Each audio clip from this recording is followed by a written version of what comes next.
ನಗರದ 7ನೇ ವಾರ್ಡ್ನಲ್ಲಿ ನಡೆಯುತ್ತಿರುವ ಯುಜಿಡಿ ಪೈಪ್ಲೈನ್ ಕಾಮಗಾರಿ ಕಳಪೆ ಮಟ್ಟದಲ್ಲಿ ನಡೆಯುತ್ತಿದೆ ಎಂದು ಆರೋಪಿಸಿ ಸ್ಥಳೀಯ ನಿವಾಸಿಗಳು ಗುತ್ತಿಗೆದಾರ ಶಿವರಾಜ್ ಚಲವಾದಿ ವಿರುದ್ಧ ತೀವ್ರ ಆಕ್ರೋಶ ವ್ಯಕ್ತಪಡಿಸಿದ್ದಾರೆ.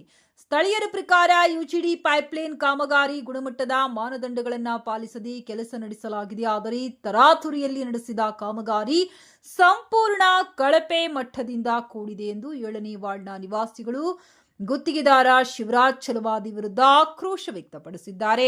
ಕಳಪೆಯಾಗಿದ್ದ ಕಾಮಗಾರಿಯನ್ನು ಸರಿಪಡಿಸುವಂತೆ ಹಲವು ಬಾರಿ ಗುತ್ತಿಗೆದಾರರಿಗೆ ಮನವಿ ಮಾಡಿದರೂ ಯಾವುದೇ ಸ್ಪಂದನೆ ದೊರೆತಿಲ್ಲ ಎಂದು ಸ್ಥಳೀಯರು ಆರೋಪಿಸಿದ್ದಾರೆ. ಗುತ್ತಿಗೆದಾರ ಶಿವರಾಜ್ ಚಲವಾದಿಯವರ ಮನವಿಗೆ ಸ್ಪಂದಿಸದೆ ನಿರ್ಲಕ್ಷ್ಯ ವಹಿಸಿದ್ದಾರೆ. ಈ ಹಿನ್ನೆಲೆಯಲ್ಲಿ ವಾರ್ಡಿನ ನಿವಾಸಿಗಳೇ ಮುಂದಾಗಿ ತಮ್ಮ ಸ್ವಂತ ಖರ್ಚಿನಲ್ಲಿ ಯುಜಿಡಿ ಪೈಪ್ಲೈನ್ ಕಾಮಗಾರಿಯನ್ನ ಸರಿಪಡಿಸಿಕೊಂಡಿದ್ದಾರೆ. ಕಳಪೆ ಕಾಮಗಾರಿಯಿಂದ ರಸ್ತೆ ಹಾನಿಯಾಗುವ ಜೊತೆಗೆ ಮುಂದಿನ ದಿನಗಳಲ್ಲಿ ಒಳಚರಂಡಿ ಸಮಸ್ಯೆಗಳು ಉಂಟಾಗುವ ಸಾಧ್ಯತೆ ಇದೆ ಎಂದು ಸ್ಥಳೀಯರು ಆತಂಕ ವ್ಯಕ್ತಪಡಿಸಿದ್ದಾರೆ. ಸಂಬಂಧಪಟ್ಟ ಅಧಿಕಾರಿಗಳು ತಕ್ಷಣ ಸ್ಥಳಕ್ಕೆ ಭೇಟಿ ನೀಡಿ ಕಾಮಗಾರಿಯನ್ನ ಪರಿಶೀಲಿಸಿ ಗುಣಮಟ್ಟದ ಕಾಮಗಾರಿ ನಡೆಸುವಂತೆ ಗುತ್ತಿಗೆದಾರರಿಗೆ ಸೂಚನೆ ನೀಡಬೇಕು. ಅಲ್ಲದೆ ಕಳಪೆ ಕಾಮಗಾರಿ ನಡೆಸಿದ ಗುತ್ತಿಗೆದಾರ ಶಿವರಾಜ್ ಚಲವಾದಿ ವಿರುದ್ಧ ಸೂಕ್ತ ಕ್ರಮ ಕೈಗೊಳ್ಳಬೇಕೆಂದು ನಿವಾಸಿಗಳು ಮಾಧ್ಯಮದ ಮೂಲಕ ಮೇಲಧಿಕಾರಿಗಳಿಗೆ ಒತ್ತಾಯಿಸಿದ್ದಾರೆ. ಹೆಸರು ಏನಾಯ್ತು ಗೊತ್ತಿಲ್ಲ, ಆದ್ರೆ ಹೇಳಿವಿ, ಫೋನ್ ನಂಬರ್ ಐತೆ, ಹೇಳಿವಿ, ಮಾಡ್ತೀನಿ ಅಂದ್ರೆ ಇನ್ನೂವರೆಗಾದ್ರೂ ಮಾಡಿಲ್ಲ.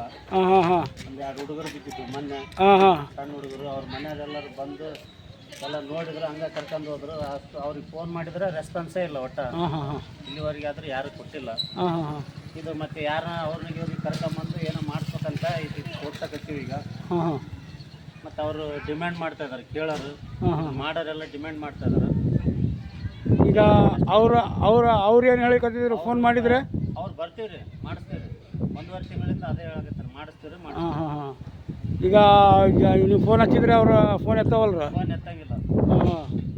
ಮತ್ತೀಗ ಮುಂದೆ ನೀವು ಈಗ ಇದಕ್ಕೆ ಪರಿಹಾರ ಏನಾದ್ರು? ಪರಿಹಾರ ಅದೇ ಏನಿಲ್ಲ ರೀ, ನಾವು ಮತ್ತೆ ಈಗ ಮಾಡ್ಸಾಕತ್ತೀವಿ, ಈಗ ರೊಕ್ಕ ಕೊಡ್ಬೇಕು. ಅದಕ್ಕೆ ರೊಕ್ಕ ಕೊಟ್ಟ ಮಾಡಿಸ್ತೀವಿ. ಈಗ ಎಷ್ಟು 1.5 ತಿಂಗಳು ಆತನ್ರಿ ಈಗ? 1.5 ತಿಂಗಳು. ಹೌದಾ?